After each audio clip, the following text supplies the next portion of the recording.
Everyone, welcome back to my YouTube channel and bu gün sizinlə danışacağım Azərbaycan dilinə. Çünki artıq Urdu dilinə çox şeylər paylaşmışam. İndi də istəyirəm ki, Azərbaycan dilində də bir vloqunu eləyim. Travma nədir? Və travma nə vaxt bizim həyatda baş verib? Bir uşaq nə vaxt özünə tək hiss eləməyə başlayır? Və həyatda nə vaxt o yara alıb və o necə bilir və o necə o yaranı sağalda bilir. Mənim həyatda elə bir an birinci travma məni öz evi içindən almışam. Necə nə vaxt deyir sevgiyə ehtiyac olanda mənim o ehtiyacım vaxtına yerinə gətirmədiyinə görə mən tək qalmışam. Belə. Sonra da kimsə mənə sevgi göstərəndə mən həmişə düşünürdüm ki, bunu mənim həyata görə nəsə məqsədim var, ona görə mənə istifadə eləmək istəyir. Və hələ də bu fikrim olub ki, kimsə mənə adi su stəkan məgər yerinə oturmuşam da kimsə gətirib mənim qabağa qoysa, mənim beynimdə ancaq bu siqnal gəlir ki, bu hansı bir niyyətinə bu stəkanını gətirib mənim qabağa qoyur. Nə məqsədi var idi? Və o stəkandan bu qədər ürəyimdə söl olmur ki, mən o stəkanını suyunu götürüm, içim. Çünki qorxuram ki, bəlkə onun nəsə məqsədi var. Həyatda çox vaxt tək qadınlara çox incidiblər və tək analar olsa və onlara elə gözlərinə baxırlar insanlar ki, dünyanın ən aşağı olur insan həmin qadındır. Mən bir savol var ki, niyə boşanmış qadına baxanda belə hisslər var ki, insanlar onlara günahkar hissinə baxırlar.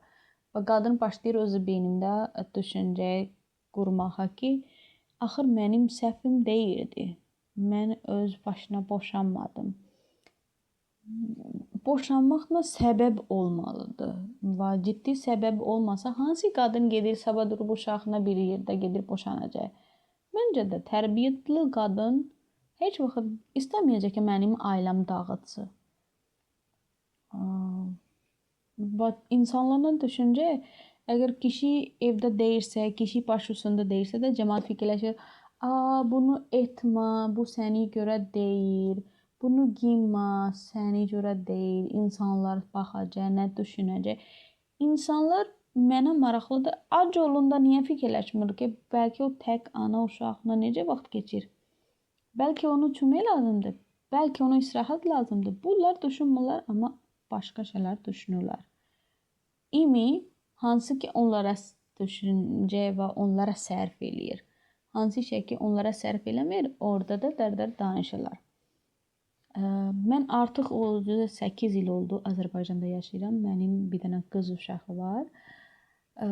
Və artıq mənim boşanmaq 7 il tamam olub və mən Azərbaycanda öz uşağına baxanda Rəbbə çox minnətdaram.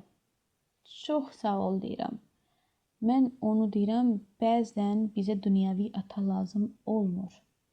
Niyə görə? Pis atadan olmasa daha yaxşıdır. O uşaq ata və ana tərəfdən aldı travma.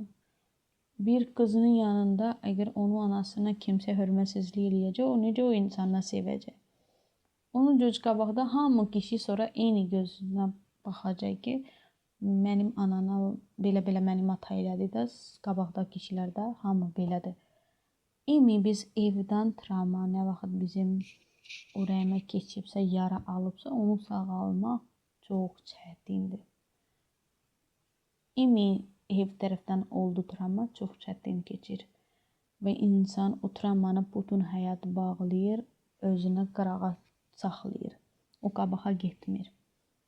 Qabağa getmək də istəsə, elə şeylər danışacaq və bəlkə də o danışmaq lazım deyil, amma başqa qabaqda olur münasibət deyil bir insan, o sözlər onu incidə bilər və o ayrıla bilər sizinlə. Çünki imi o belə həyat görüb və elə böyüdü.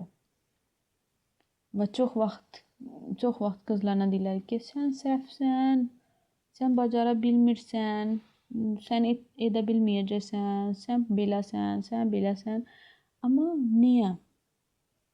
Mən həmişə öz ailəmdə bir söz deyirdim ki, öz uşaqlara etibar eləyin və milyonlar insanlar içində etibar eləyin, qoyun və qayıdın evə gəlin və oturun.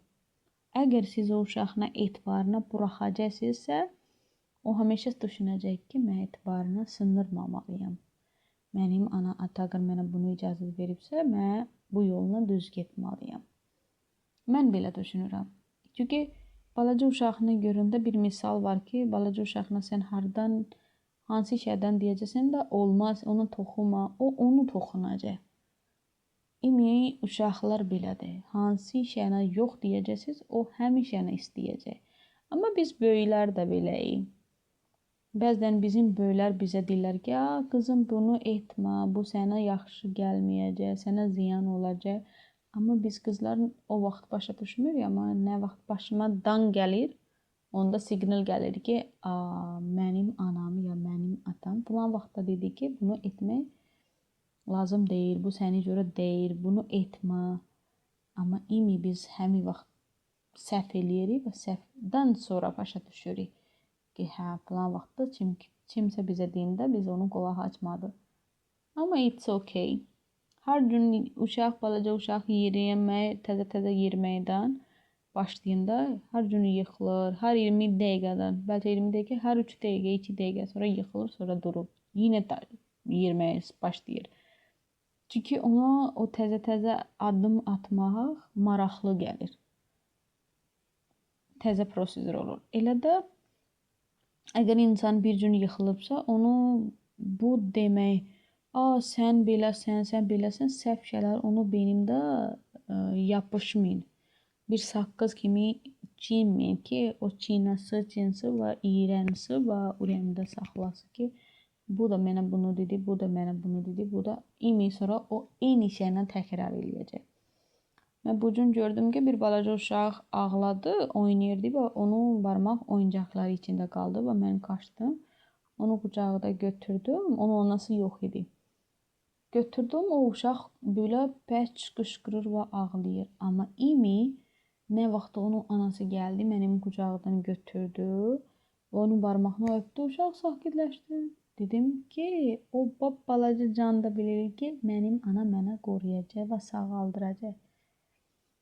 Harda bir qızına ana ehtiyacı varsa, ata ehtiyacı varsa, o sevgi bütün milyon insanlar da versələr, o sevgi imi ana atana tərəfdən olur sevgi. Əgər vaxtını almasa, o uşaq həyatda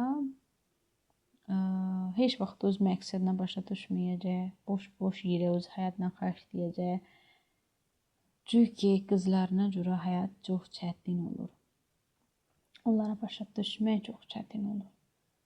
Əgər bir qız ata tərəfdən məhrum qalıb və atana sevgi tərəfdən məhrum qalıbsa, o başlayır yoldan, oradan, buradan sevgi axtarmağa. Bəlkə bu səhvdir, qabaqda kimsə yaxşı olacaq. Bəlkə bu gün yaxşı deyil, sabah yaxşı olacaq. Amma bəzi insanlar deyirlər ki, tək ana heç nə deyil. Heç nə də bacara bilmir. Onun mütləq kişiyə ehtiyacı var. Xeyr. Tək qadın, tək ana çox güclü bir qadındır. Niyə görə? Çünki o kişinin məsuliyyətini və kişinin yükünü özündə daşıyır. Harda kişi öz məsuliyyətdən qaçır, o məsuliyyətinə tutub, qoyur belində və o yeriməyə başlayır.